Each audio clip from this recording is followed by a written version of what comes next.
Hey guys, so we're back with the, what is this, third, fourth video of our library pickup manga talk type series. So today we have 4 different volumes. So these two, Until I Love Myself, is 2 volumes, so we'll talk about those. This is volume 2 of Tokyo These Days, and this is volume 4 of Dinosaur Sanctuary. So I guess we'll just start with Until I Love Myself. So this is 2 volumes complete, and it's a memoir about Papi Pesuyama, and they're a non-binary manga artist. Did you want to talk about like what happened? Yeah, so basically it goes through their life, not their entire life, but it goes through some of their experiences with like different people and kind of like some of their more traumatic or just kind of like, well, I feel like it's mostly traumatic experiences. The manga begins with their experience working as an assistant for this mangaka Exxon, obviously a pseudonym, and their traumatic experience with SA and basically being harassed at work every day for like 3 months, and then how that experience continued on and affected their life for years and years to come. So that's kind of how it starts. And then do you want to talk a little bit about the rest of it? Yeah, so that was like the beginning part, and it does revisit that pretty often here and there. But basically they go to like a manga editor that kind of like is more supportive of like what they talk about in their life. Some of it is that experience talking to the manga editor, and then it talks about like their childhood as well with this childhood friend. They call him Potato, because later on we learned that they grew like a potato together. And here we kind of learn that they go through some like hardships together. Basically, you just come to learn that they're basically like using them to like see their like body and stuff like that. And he probably had like ulterior motives behind, but they were friends for like a long time. So it was kind of like, I don't know, it was weird. And then after like they rejected him, basically, they kind of like played it off as like some funny, weird like experience, because he asked them to like go into like the bath together, and then they kind of like played it off, and then he acted like way differently after that. So It's kind of like a mirror to what happened later in their life, like with the mangaka. Right, exactly. So I guess the whole like overarching conflict, because the second volume is like the same sort of theme. So they're basically trying to come to terms with the fact that after all these traumatic things happen to them, they start to like hate being in a female body and how the society treats people who are female. So it's kind of like chronicling their road, because later on like they decide to get therapy, and thankfully like they get a lot better dealing with what happened, but it kind of just like goes through their trajectory of coming to terms with what happened and how to live in their body. Yeah, pretty much. And it goes through other experiences with like different friends too. Like, I guess they talk about one of their friends who essentially was like essayed when they were younger, but their friend, she kind of like, I don't know, it seemed like she was kind of like numb to it basically, and just kind of like held it all in deep down. So it just kind of like showed different experiences for different people, I guess. So And it shows how also the times have changed too.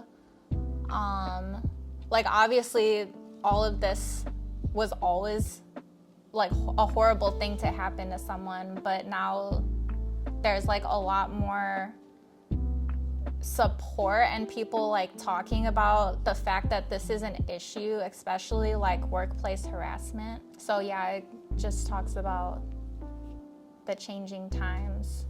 Yeah. I personally like to read a lot of memoirs, like even in novel format.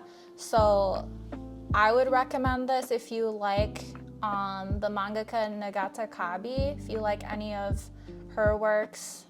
She also like deals with a lot of traumatic things in her life and how she's kind of fought to overcome them. If you like memoirs like Chanel Miller's Know My Name, then you would also enjoy this too. Just know that it's like a very heavy topic. But I know for you, this was like, Snepkin, this was one of your first memoirs that you've read. I read that other one. Oh, about like the dad? Yeah. Yeah. But they were both interesting. I enjoyed them both. I guess you just get like a different perspective on other people's lives and what they go through, which I think is like interesting.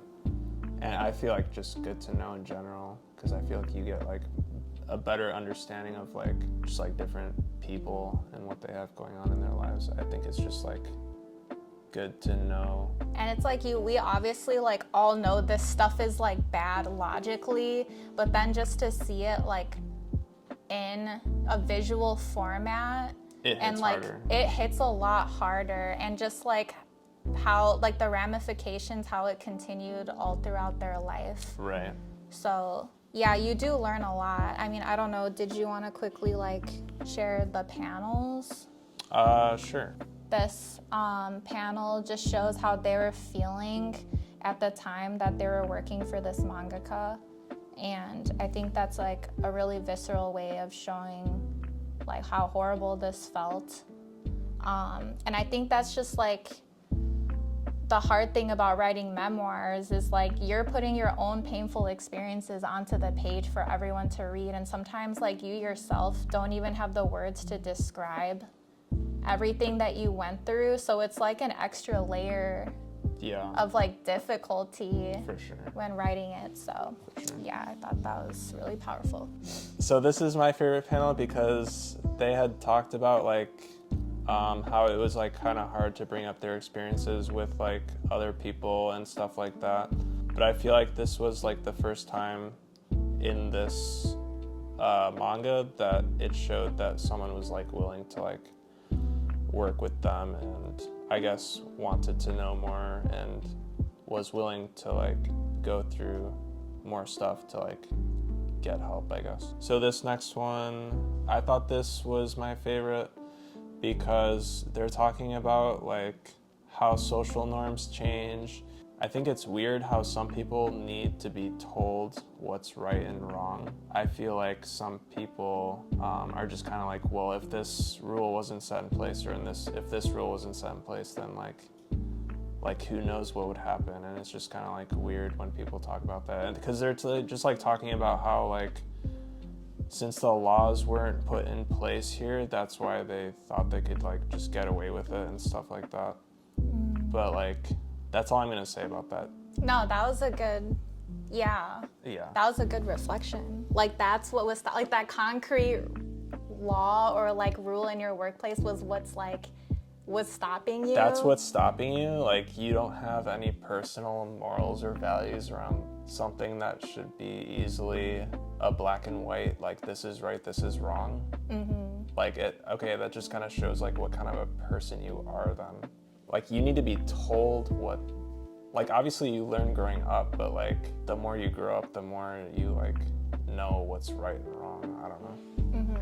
So this is the panel that I thought was really powerful. So this was during their therapy where they're basically walking through their traumatic memories and then like either like recontextualizing them or like going back to their past self and talking them through it so that you're kind of like creating a new memory, like overlapping the old memory, but this time it's like with like the new knowledge that you have and like the new like coping skills that you learned. So I just thought that was like a cool way to show them like going through their memory. Yeah, I kind of liked the way they described like what that therapy was doing. Like it's almost like putting it in like a photo album rather than being at like the forefront of their mind like all the time. The 2 volumes was like a good length to cover everything that they were wanting to go through. Yeah, for sure. In their life, So now let's get into Dinosaur Sanctuary. Yay! So this is Dinosaur Sanctuary, where dinosaurs are alive and kicking. I guess they found them on like an island, but then they started like genetically bringing back dinosaurs as well. So it's just kind of like about, you know, a person starting to work at like a dinosaur zoo, basically. And this volume, it goes through some of the previous, I know this is volume 4, so it goes through some of the previous characters' backstory, and then it goes through them trying to like gain more traction on like social media so that they can like get more like funding. Also, in like after each chapter, you get this whole log of like dinosaur information from like this was an archaeologist. Yeah, he's like a professor. He's a on, professor. Like dinosaur anatomy or something. Yeah, like that. so Like you an got- actual like PhD. So it's like you get these like excerpts about like different dinosaur information. It's like super interesting. And it ties into like what just happened in Yeah. the book too. For sure. So you know, like we always love a manga where they did their research. Yeah. Like they are in communication with this person. For sure. And that's kind of what hooked me about this too, because like when I saw this, I'm like, oh, I've never seen a dinosaur manga. Like this will just be like a fun, cute little read. And then you open it and like the dinosaurs are drawn so detailed. Like you could tell so much research went into like, I mean, even just like reference pictures, they're not gonna have like real life reference pictures, obviously. So Right.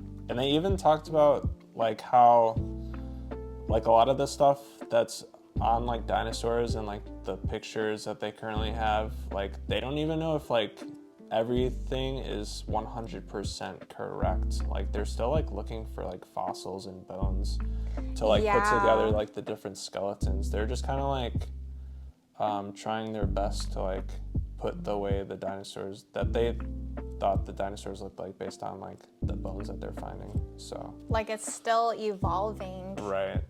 And like, no, that's interesting because like based on this like professor's logs, it seems like there's like discourse on like even like the minutia of what a dinosaur looked like. Like no, actually like their legs were splayed like 30 degrees this way. Right. Like No, it's so interesting. yeah. And this one just had to do more with a dinosaur escaping. A velociraptor. Yeah, there was like some dinosaur smugglers, so they were trying to catch it in a safe way. But no, this was really interesting. But my personal like part that hooked me about this series is Suzume, the protagonist. Like she's working hard to try to get like more funding, like you said, for the zoo. So they're kind of like not really at the zoo in this volume. So then it's like I kind of want to go back to the zoo.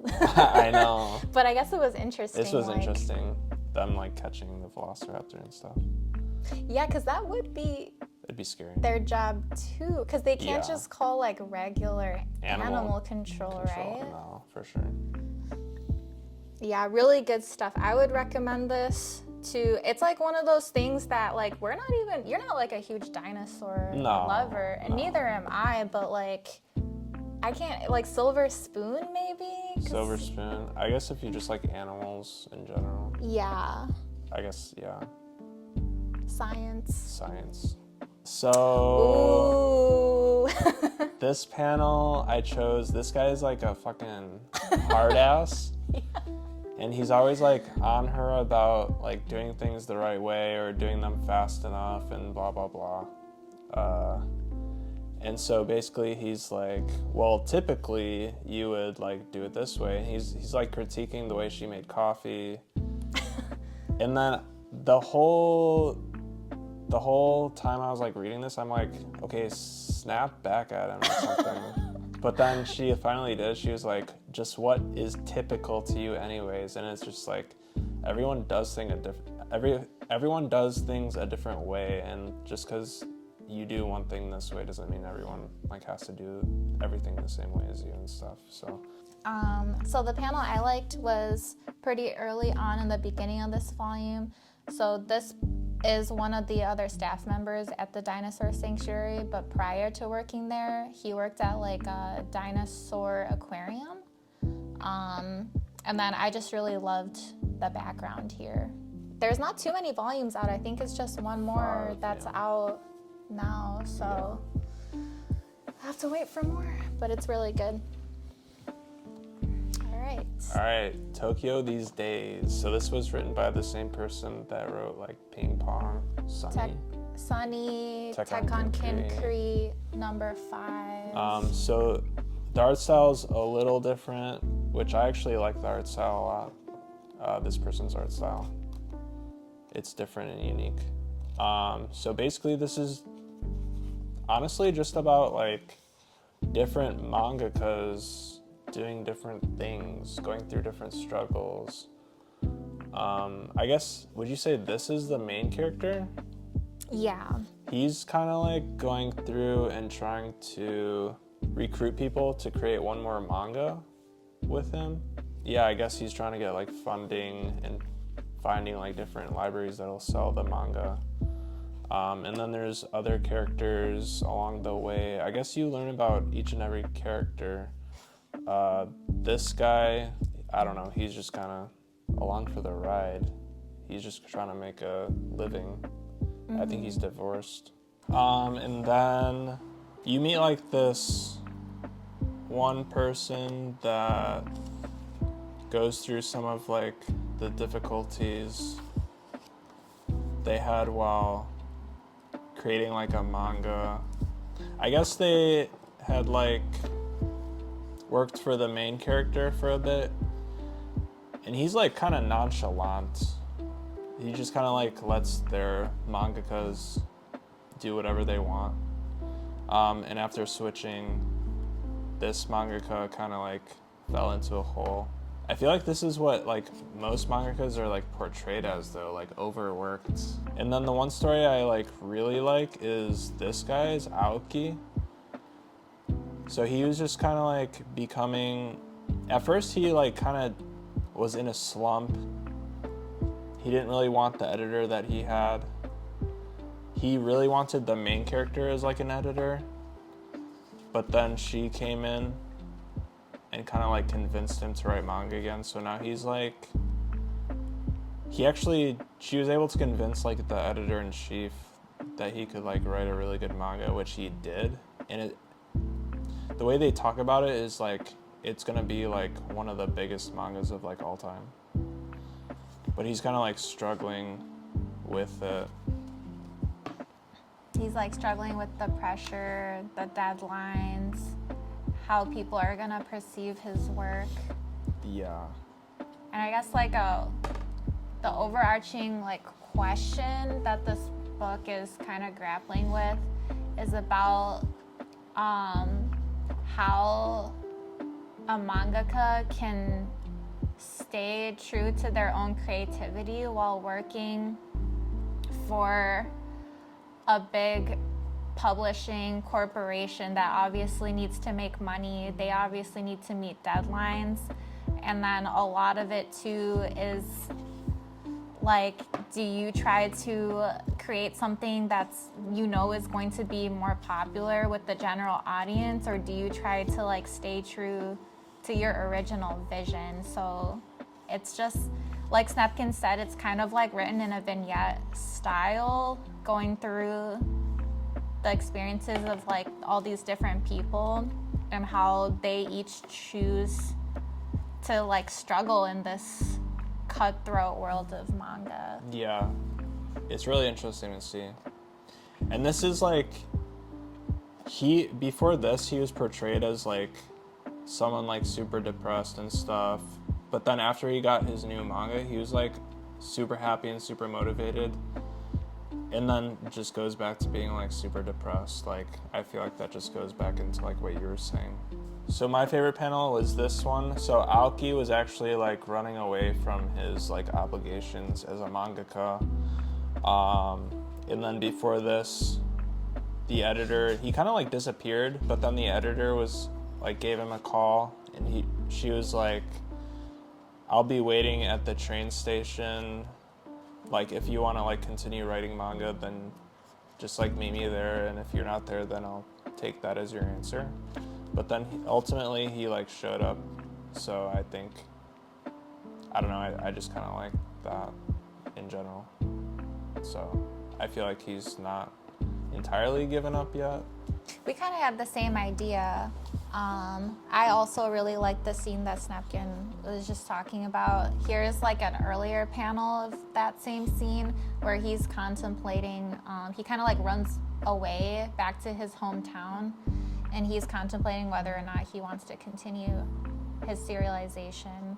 So yeah, this is actually complete in 3 volumes, so we'll be done in 1 more volume, and I'm kind of like wondering how this is gonna end, because it's pretty like, yes, the protagonist has this goal of rounding up all these mangakas to create this new big thing, but the way that like the story is structured, it's not like too focused on the plot. No, it's not. So then I wonder if we're even gonna get to see like what this manga is that he's creating, or if that's not really the point of the story and it's more just the journey. Yeah, that's probably what it is. Probably. So then like when I was thinking of like recommendations for this series, it was kind of hard because I don't think this is like a series that I can wholeheartedly like recommend to just anyone, but not because I didn't like it, like I really liked it, but because it is like not so much plot based, and it's kind of like a